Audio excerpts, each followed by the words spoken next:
I was taking a group of 12 to 14-year-old boys on this multi-day backpacking trip into the Wind Rivers of Wyoming. We had prepared all summer for this, making sure the boys knew how to pack, they were in good shape, how to hike, giving them all the skills they would need for a very challenging expedition. The first couple of miles, once we got started, were deceptively easy.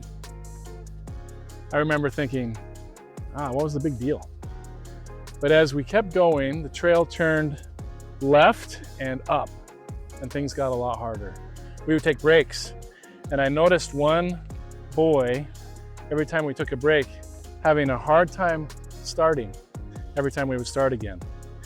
And he was really struggling. Every time we stopped, it would get a little bit harder for him to start. And it got to the point where I really worried whether he would even be able to make it. But eventually, we got to our first campsite, and he made it, although it was a big struggle. It wasn't that he was weaker or slower than any of the other boys. It's just that he was carrying a lot of weight that wasn't permitted. He was carrying so much more weight than the other boys. And he was carrying that weight because these are the things he thought he couldn't live without.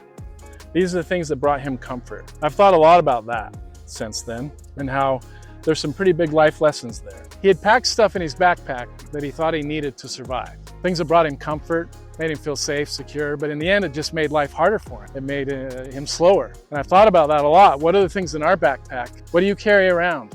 Things that maybe at one point worked for you, but they don't work anymore.